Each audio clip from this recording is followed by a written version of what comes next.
Good morning. मैं Rajiv Dubey, department of history, intermediate, Jamshedpur cooperative college, Jamshedpur. कल हम लोगों ने देखा था नवीन विचार, कला एवं साहित्य की नवीन परंपराओं के संदर्भ में यूरोप में जो आधुनिक युग का प्रवेश हुआ, जो नई संस्कृति, नई परंपराएं परिवर्तित होकर आई 17वीं शताब्दी के अंतर्गत। इन सभी चीज़ों के अंतर्गत हम लोगों ने नवीन विचार, जो नए नए विचार कैसे आए, कला और साहित्य की नई परंपराएं कैसे शुरू हुई, इन सभी चीज़ों के बारे में हम लोगों ने देखा। उसी संदर्भ में कल हम लोगों ने नवीन विचारों के अभ्युदय यानी नवीन विचार यानी नए नए सोच, नए नए थॉट, नई नई विचारधाराएं आई, तो उसके बारे में हम लोगों ने देखा, जिसके अंतर्गत तर्क एवं प्रयोग आधारित चिंतन, यानी उसका पहला पॉइंट था नवीन विचारों का अभ्युदय, और उसमें उसका पहला था तर्क एवं प्रयोग आधारित चिंतन। यानी पहले जो भी विचारधाराएं रहीं या जो भी सोचने का तरीका रहा, अब ये इस आधुनिक युग में बदल गया। अब लोग तर्क करते थे, बहस करते थे, चिंतन करते थे और उसको प्रैक्टिकली प्रयोग करते थे। अगर किसी को बोला जाए कि भैया यहाँ पर भूत है, तो भूत है। अब लोग बोलेंगे भाई भूत दिखाई देता है, नहीं दिखाई देता है, तो कैसे पता चला कि वहाँ भूत है? कुछ भी हो सकता है, मन का वहम भी हो सकता है। अब उसको लोग प्रैक्टिकल करने लगे। तो एक मैंने उदाहरण से समझाया, तो लोग अब उसको, जब तक वो खुद संतुष्ट नहीं होते कि हाँ ये बात सच है या इस बात को ऐसा किया जा सकता है, तभी वो लोग मानते थे। तो एक पूर्णतः तार्किक और वैज्ञानिक रूप से अब वो लोग उस चीज़ को समझने लगे। ये आधुनिक युग में एक शुरुआत हुई नवीन परंपरा की। इसके बाद आता है मानववाद या मानवतावाद। यूरोप में मानवतावाद का जो कॉन्सेप्ट है, ये तो 14वीं-15वीं शताब्दी में आया। भारत में ये बहुत पहले से था। सर्वे भवन्तु सुखिनः, सर्वे सन्तु निरामया, सर्वे भद्राणि पश्यन्तु माँ कश्चित् दुःखभाग् भवेत्। सभी लोग सुखी रहें, सभी लोग निरोग रहें, वसुधैव कुटुम्बकम, पूरी पृथ्वी ही हमारे परिवार है। ये सभी विचारधाराएं भारत में बहुत पहले से थी। यूरोप ने ये सब चीज़ें अरबों से सीखा और अब उसे अपने तरीके से ढाल लिया और इसको लागू किया। मानवतावाद यूरोप में पुनर्जागरण की विचारधारा का एक प्रमुख केंद्र था। कारण भी था कि जब मध्ययुग आया था, यानी 14वीं शताब्दी से पहले 12वीं, 13वीं या 11वीं, 10वीं शताब्दी में, तो आम जनता जो थी, खासकर कृषक मजदूर, किसान मजदूर, ये लोगों की दशा बहुत खराब थी, गुलाम जैसे रहते थे। तो ये सभी चीज़ें जो थी, जब आधुनिक युग प्रवेश किया, तो अब इन लोगों को थोड़ा सा राहत मिला। ये लोग अपने आप को स्वतंत्र हुए और अपने आप को विकसित होने लगे।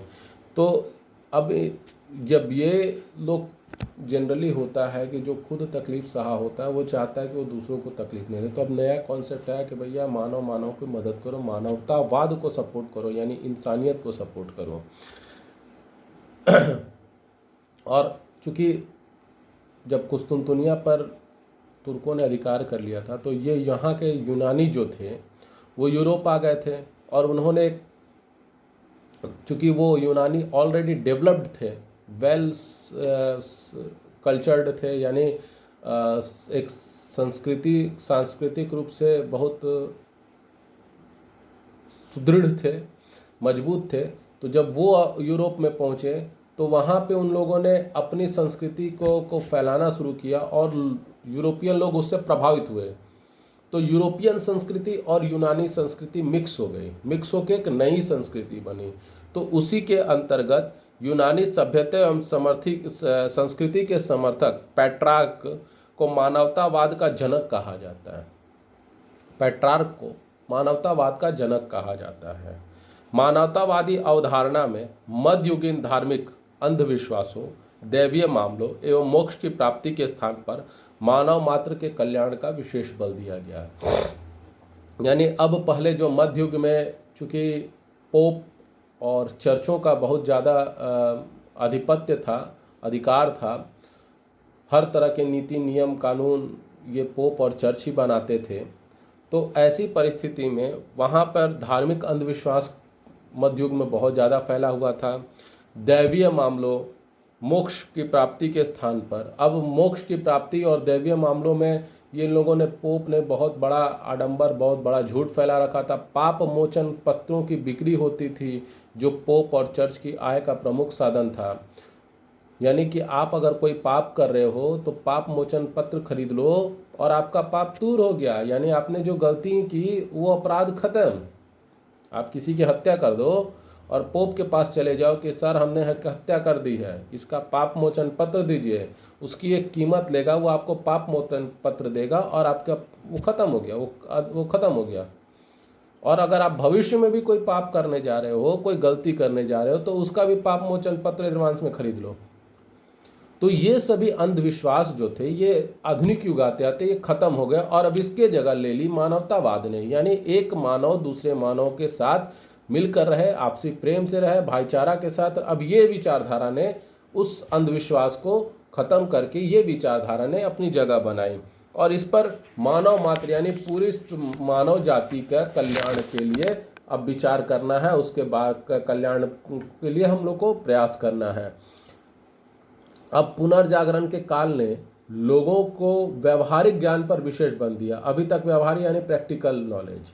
तो पहले क्या, उस समय जो अंधविश्वास वगैरह चला था तो लोग बहुत ज़्यादा दिमाग नहीं लगाते थे, पोप ने जो कहा और सब सही हो गया। लेकिन जब रिफॉर्मेशन हुआ, पुनर्जागरण हुआ, तो लोगों ने व्यवहारिक ज्ञान पर विशेष जोर दिया। उन्होंने अनुभव किया कि मानव जीवन बहुत महत्वपूर्ण है। पृथ्वी पर मानव का आदर करते हुए उसके जीवन को सुधारने के लिए हर संभव प्रयत्न किए जाने चाहिए। यानी अब इन लोगों को मानव मात्र की यानी मानव जाति की अहमियत समझ में आने लगी, वैल्यू समझ में आने लगा कि भैया मानव का, एक हम इंसान दूसरे इंसान, मानव एक दूसरे मानव के साथ में कैसे रहना है, कैसे एक दूसरे के साथ रहना है और कैसे एक दूसरे की भलाई करना है। अब ये चीज़ विचारधारा में आ गई, एक दूसरे को रिस्पेक्ट करना है। अब इस चीज़ को कि अब हमको अपना जीवन सुधारने के लिए यानी हम लोग का जो लाइफ है या लाइफ स्टाइल है, अब इसको डेवलप करने के लिए हमको क्या क्या करना होगा। तो इसमें जो मानवतावादी विचारधारा थी इसके कुछ विशेषताएं रहीं। पहला, मानव का गुणगान करते हुए उसकी सारभूत मर्यादा पर बल दिया गया। यानी मानव का गुणगान, जो मानव है, मनुष्य है, इंसान है, इसको का गुणगान करते हुए, यानी मनुष्य में बहुत सारी चीज़ें हैं, बहुत सारी खासियत है, मनुष्य कुछ भी कर सकता है अपने दिमाग के बल पर, अपनी चिंतन के बल पर, अपने विचार के बल पर। तो उसके गुणगान करते हुए उसके रिस्पेक्ट, मान मर्यादा, आत्मसम्मान, मान सम्मान पर भी बल दिया गया। यानी हर मनुष्य को मान सम्मान, सम्मान प्राप्त का, रिस्पेक्ट पाने का अधिकार है। दूसरा, मानव जीवन में रुचि लेना आरंभ हुआ। यानी कि इंसान के जीवन में इंटरेस्ट लेना शुरू कर दिया गया कि भैया इंसान है, उसका लाइफ स्टाइल क्या होगा, उसको कैसे करना होगा, जीवन कैसे बना, क्या बना, इसके बारे में लोगों ने सोचना शुरू कर दिया। मानव की अपार सृजन शक्ति में अटूट आस्था व्यक्त की गई। सृजन शक्ति यानी कि मनुष्य धरती पर एकमात्र प्राणी है जो चिंतन कर सकता है, सोच सकता है, विचार कर सकता है और इसके कारण वह कई नई चीज़ों को जन्म दे सकता है, कई नई चीज़ों का आविष्कार कर सकता है। और ये चीज़, ये जो मनुष्य के अंदर में नई चीज़ों को जन्म देने की, बनाने की जो ताकत है, जिसको सृजन क्षमता कहते हैं, इसमें अटूट आस्था व्यक्त की। यानी मनुष्य की जो ताकत है उस पर विश्वास किया गया। मानव जीवन के महत्व को स्वीकार किया गया, क्योंकि उन्हें समझ में आ गया था कि मानव जीवन इतनी आसानी से नहीं मिलता है। जीवन का बहुत महत्व है। अगर कोई बच्चा पैदा हुआ तो निश्चित रूप से वो मरेगा, लेकिन जब उसके जीवन और मरण के बीच का जो समय है, जो जीवन है, उसमें अच्छे तरीके से उसको वैल्यू देना है और उसको अच्छे तरीके से काम करना है। मानव जीवन को सुधारने और समृद्ध तथा उन्नत बनाने को पर बल दिया गया। यानी मानव जीवन में अब कोई खेती कर रहा, तो अब उसको खेती करते हुए अपने जीवन को सुधारना है कि मतलब वो मेहनत करते हुए अपने जीवन को जो अभाव में तकलीफ में जी रहा है उसको सुधारते हुए उसको आगे बढ़ाना है। तो ये सभी चीज़ें जो थी मानवतावाद में, जो पुनर्जागरण के बाद मानवतावाद आई, उसके बारे में ये सभी चीज़ें शुरू हुई। मानवतावाद के जनक पेट्रार्क ने अंधविश्वासों, धर्माधिकारियों के आधारहीन दर्शन व परलोक के चिंतन के स्थान पर इस लोक को के जीवन को आनंद पूर्वक व्यतीत करने पर जोर दिया। यानी पेट्रार्क ने जो मानवतावाद का के बारे में बताया, तो उसमें चूंकि पहले अंधविश्वास, धर्माधिकारी यानी खासकर पोप के जो आधारहीन दर्शन थे, और परलोक यानी कि अगर आप इस जन्म में पाप करते हो तो अगले जन्म में भी आपको नरक मिलेगा, नरक की आग में जलना, ये सभी चीज़ें जो थी, अब उसके जगह पे उन्होंने कहा कि भैया इस जीवन में, पेट्रार्क का था ये कहना कि इस जीवन में जो आप हैं, ये जो जीवन आपको मिला है, इसको एंजॉय करो, अच्छे काम करो और एंजॉय करो, एक दूसरे की मदद करो। इंसानियत में एक इंसान दूसरे इंसान की मदद करे, एक दूसरे को सपोर्ट करे, एक दूसरे को रिस्पेक्ट करे, एक दूसरे के साथ गलत ना करे और एंजॉय करें, आनंद ले इस जीवन का। तो ये सभी चीज़ें पेट्रार्क ने कही। उनका एकमात्र उद्देश्य था मानव प्रकृति के निकट पहुंचकर नैसर्गिक आनंद की अनुभूति करे, यानी मानव जितना से ज़्यादा प्रकृति के निकट पहुंचे और इस जो प्रकृति ने, जो हमको ईश्वर ने जो हमको दिया है, उसका हम लोग आनंद उठाएं, फ़ायदा उठाएं, एंजॉय करें। पुनर्जागरण काल के कुछ मानवतावादी Michelangelo, Machiavelli, Donatello, Leonardo da Vinci, शंते, Alberti, Shakespeare, Luca della Robbia एवं ड्यूक ऑफ मॉन्टिया आदि थे। ये सभी लोग मानवतावाद के चिंतक थे, जो इस पुनर्जागरण काल में, रिफॉर्मेशन काल में ये लोग जो थे, जिसमें Machiavelli, Michelangelo, Leonardo Vinci, Donatello, शंते, Alberti, Shakespeare, Luca della Robbia एवं ड्यूक ऑफ मॉन्टुआ थे। ड्यूक ऑफ मॉन्टिया ने तो मानववाद का एक शिक्षण केंद्र ही स्थापित कर दिया था, यानी इन लोगों ने मानवतावाद पर जोर दिया, और ड्यूक ऑफ मॉन्टिया ने इसके लिए एक शिक्षण केंद्र कि मानवतावाद की शिक्षा कैसे दी जाती है, वो एक केंद्र ही स्थापित कर दिया। पुनर्जागरण युग में इतिहास एवं साहित्य सृजन का एक विषय मानवतावाद भी बन गया। यानी अब जब रिफॉर्मेशन चल रहा था, पुनर्जागरण चल रहा था, तो इतिहास का एक टॉपिक और मानवतावाद, साहित्य जो इन लोगों ने, जिसमें शेक्सपियर वगैरह लोग थे, ये लोग जो साहित्यकार थे, अब इन लोगों का भी एक टॉपिक बन गया मानवतावाद, और इस पर भी जोर देने लगा। साहित्य एवं इतिहास को अब मानविकी कहा गया, और धार्मिक शास्त्रों के स्थान पर, धार्मिक विषयों के स्थान पर इतिहास, भूगोल, समाजशास्त्र, सौंदर्य शास्त्र एवं विज्ञान जैसे विषयों के अध्ययन अध्यापन पर बल दिया गया। यानी अब विषय जो थे, धार्मिक शास्त्र के जगह पे इतिहास, भूगोल, समाजशास्त्र, यानी समाज को कैसे पढ़ना है, क्या समझना है, समाज के प्रति हमारी जिम्मेदारी क्या है, समाज की जिम्मेदारी हमारे प्रति क्या है, हमारे प्रति, इन सभी सौंदर्य शास्त्र, विज्ञान जैसे विषय आ गए, और अब इसको पढ़ने पढ़ाने पर जोर दिया जाने लगा। मानववाद के जनक फ्रांचेस्को पेट्रार्क को 1341 में रोम की राजकवि की उपाधि से सम्मानित किया गया। यानी पेट्रार्क को रोम में राजकवि के उपाधि से सम्मानित किया गया 1341 ईस्वी में। यूरोप में सर्वप्रथम इटली में विश्वविद्यालय स्थापित हुए।